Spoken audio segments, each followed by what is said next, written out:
وہ راز جو ٹائٹینک ڈوبنے کے 111 سال بعد بھی زندہ ہے، انہی راز کے بارے میں آج ہم اس ویڈیو میں بات کریں گے۔ ڈیپ فیکٹس چینل میں آپ کا ویلکم۔ دوستو، آج سے تقریباً 111 سال قبل ٹائٹینک ایک اندھیری رات میں ایک برفانی طوطے سے ٹکرا گیا تھا۔ اس وقت جہاز پر سوار زیادہ تر مسافر نیند کی آغوش میں تھے۔ حادثے کے وقت ٹائٹینک 41 کلومیٹر فی گھنٹے کی رفتار سے انگلینڈ کے شہر ساؤتھ ہیمپٹن سے امریکہ کے شہر نیو یارک کی طرف بڑھ رہا تھا، اور صرف 3 گھنٹے کے اندر 14 اور 15 اپریل 1912 کی درمیانی رات ٹائٹینک بحرہ اوقیانوس میں ڈوب گیا تھا۔ وہ جہاز جس کے بارے میں کہا جاتا تھا کہ وہ کبھی نہیں ڈوب سکے گا، نہ صرف چند گھنٹوں میں سمندر میں غرق ہو گیا، بلکہ اس حادثے میں 1500 کے قریب افراد بھی ہلاک ہو گئے۔ 111 سال بعد بھی سب سے بڑا سمندری حادثہ سمجھا جاتا ہے۔ ستمبر 1985 میں اس جہاز کی باقیات کو بحرہ اوقیانوس میں جائے حادثہ سے ہٹا دیا گیا تھا۔ دوستو، حادثے کے بعد یہ بحری جہاز کینیڈا سے 650 کلومیٹر کے فاصلے پر 3843 میٹر کی گہرائی میں 2 حصوں میں بٹ گیا، اور دونوں حصے ایک دوسرے سے 800 میٹر کے فاصلے پر تھے۔ 111 سال گزرنے کے بعد بھی اس حادثے کے بارے میں راز موجود ہے۔ انہی راز کے بارے میں آج ہم بات کریں گے۔ دوستو، اس بحری جہاز کے بارے میں کہا جاتا تھا کہ یہ ڈوب نہیں سکتا، خدا بھی اسے نہیں ڈوبا سکتا۔ اس یقین کی کچھ وجوہات بھی تھیں۔ دوستو، فیڈرل یونیورسٹی کے انجینئر اور پروفیسر الہو کہتے ہیں کہ انجینئرنگ کے لحاظ سے یہ ڈیزائن کی بنیاد پر تیار کردہ پہلا جہاز تھا۔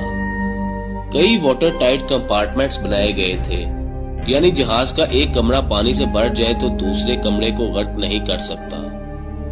وہ بتاتے ہیں کہ اس جہاز کی تیاری کے دوران کچھ مشکلات پیش آئی تھیں، جیسا کہ جہاز کی اونچائی کتنی رکھی جائے تاکہ بجلی کی تاریں اور پانی کے پائپ ٹھیک سے کام کر سکیں۔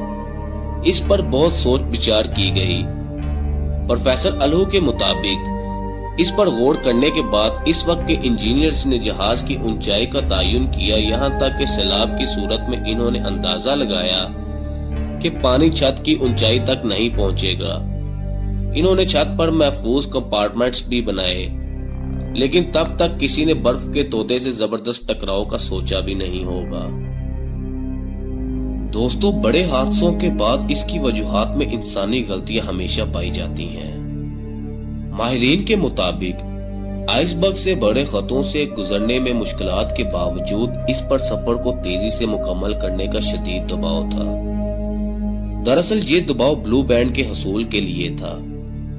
1839 میں شروع ہونے والا یہ اعزاز بحرہ اوقیانوس کے عبور کرنے والے تیز ترین جہاز کو دیا جاتا تھا۔ ٹائٹینک کو اس اعزاز کا سب سے مضبوط امیدوار سمجھا جاتا تھا۔ پروفیسر الہو کہتے ہیں کہ اس زمانے کے مطابق ٹائٹینک بنانے کے لیے بہترین انجینئرنگ اور ٹیکنالوجی کا استعمال کیا گیا تھا۔ اس وقت دنیا کی بڑی کمپنیوں کے درمیان جہاز بنانے کا مقابلہ چل رہا تھا۔ اس وقت انگلینڈ اور جرمنی کے درمیان مقابلہ تھا کہ سب سے بڑے اور تیز ترین جہاز کون بنائے گا۔ سب سے بڑے اور تیز ترین جہاز کو سرکاری طور پر بلو بینڈ ملتا تھا۔ اس کارنامے کو حاصل کرنے کے لیے کسی بھی جہاز کے لیے پہلا سفر سب سے اہم سمجھا جاتا تھا۔ دوستو، ٹائٹینک حادثے میں 1500 کے قریب افراد ہلاک ہوئے، جس کے بعد سمندری جہازوں کے حفاظتی نظام کو بہتر بنانے کی کوششیں شروع کر دی گئی۔ اس حادثے کے بعد سمندری جہازوں کی حفاظت کے لیے ریڈار جیسے آلات کی تیاری شروع کر دی گئی۔ پروفیسر الہو کے بتاتے ہیں کہ ریڈار کا استعمال دوسری عالمی جنگ کے بعد ہی شروع ہوا تھا۔